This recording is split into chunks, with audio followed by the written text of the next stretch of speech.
Hello dear students, this is the first video of this week, class 6, and in this video I will discuss the following topics. I will discuss the classification of computers based on the basis of configuration. Configuration means size and performance. As we have discussed in the previous class, we have discussed its classification on the basis of its working principle. Okay, and that is analog, digital, and hybrid. And then after we have also discussed about the types of microcomputers. It is of two types: desktop computers and portable computers. Portable computer means those computers which can be moved from one place to another place. So today we will discuss about all the things: microcomputers, mini computers, mainframe computers, and supercomputers. As we have discussed about microcomputers in the last class, that these are the computers which have single processors, or you can say microprocessors, and these are also known as personal computers. These can be laptop computers, desktop computers, tablet computers, or notebook, PDA, etc. Okay, so microcomputers are the computers which use single processors. It is also known as personal computers, and they are small and less expensive than mini computers. Coming to the first type, microcomputers. As you can see on this screen, this is the figure of classification of computers, and we can classify computers in the following ways. On the basis of their principle of working, it can be classified into analog, digital, and hybrid. Second, on the basis of their configuration, it can be classified into microcomputers, mini computers, mainframe computers, and supercomputers. And by the purpose of use, it can be classified into general computers, general purpose computer, and special purpose computer. Now, we have discussed about analog, digital, and hybrid. Coming to the next, on the basis of size and performance. Okay, so these four computers are there, microcomputers. First one is microcomputers. So a microcomputer is a computer whose CPU is a microprocessor, in which single CPU is there. A microprocessor is a processor, all of whose components are on a single integrated circuit chip. Means only one microprocessor are found inside the microcomputers.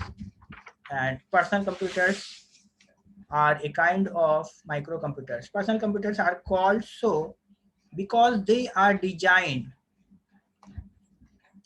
for personal use of individual, small business units, office automation unit, or professionals for professional use. Okay, and PC can be used for a variety of applications like computer literacy,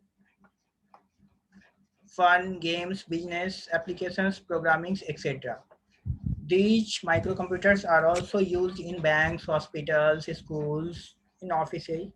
Okay, and it can be further categorized into two types: desktop computers and portable computers. As you know that desktop computers can be kept on the desktop PC computer, which you are having at your home, which is having in the computer lab. Those are all desktop computers. And those computers which can be moved from one place to another place are called portable computers, like laptop, tablet, notebook, PDA. These all are portable computers. So these are the examples of microcomputers. These all are the examples of microcomputers: desktop, laptop, notebook. These all are examples of microcomputers. Now coming to second one, mini computer. They are smaller versions of mainframe computers.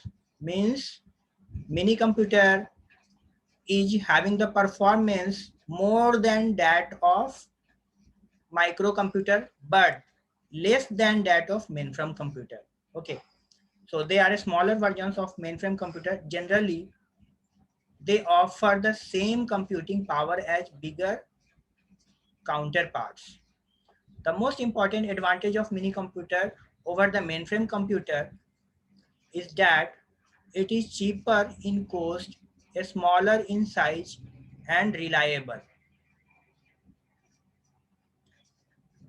Means mini computer can be treated as server sometimes. Okay, and these computers are able to do the calculation at a very fast rate. Okay, its processing speed is very high, higher than microcomputer. Okay, its configuration is also higher than microcomputers. It has a large storage capacity. Its processing speed is also high, and it does not require air conditioning and can be operated in room temperature. So these are the important points about mini computers. Mini computers are medium-sized computers which are higher in storage, processing, and memory capacity than microcomputers. Okay, and that's why its cost is also higher than microcomputer.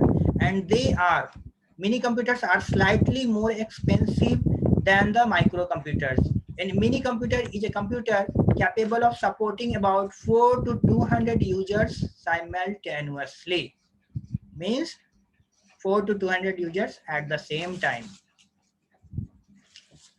It is able to support 4 to 200 users simultaneously. Okay, now coming to the third one, that is mainframe computers. Mainframe computers are also known as server computers. Okay, because these computers can process data at a very high speed and can process millions of instructions per second, and they use more than one processor chip. Means in mainframe computer there may be more than one processor, and they possess higher storage, higher speed, and higher processing capabilities. They can support hundreds or even thousands of users simultaneously. They are mostly used in banking, railways, airways, etc. And you can also say they are big in size, offer maximum computing power, a large number of peripherals can be attached on them. They are generally used in large network of computers. Okay,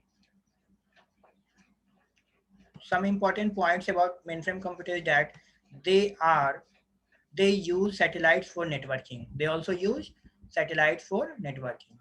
Okay, now what are the examples of mainframe computer?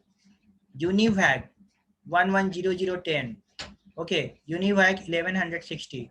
Honeywell DSP 88860. These are the mainframe computers. IBM 270 168. Okay, these are all mainframe computers. You can see the picture of mainframe computer. This is the picture of mainframe computer. It is bigger in size. Okay,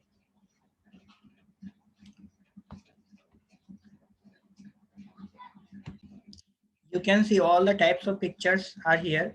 Microcomputer, this one is microcomputer. Laptop is known as microcomputer. This one is mini computer. It is very similar to laptop. Third one is mainframe computer, and fourth one is supercomputer. Okay, so I hope you have understood about mainframe computer. Next, coming to the supercomputers, they are most expensive of all the computers, and these computers are big general purpose computers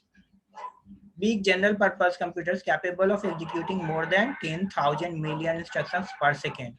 Means a large number of instructions per second, and have a storage capacity of millions of bits per chip. You can say supercomputers are the fastest computers and are the most expensive. These computers are having many processor chips. Okay, inside one supercomputer, there may be hundreds of microprocessors or even more than that. There are many microprocessors inside a single supercomputer, which can process billions of instructions per second. And they are used for tasks that require intensive calculations. They are used in various fields like weather forecasting, in defense, okay, in engineering designs, nuclear energy research, etc.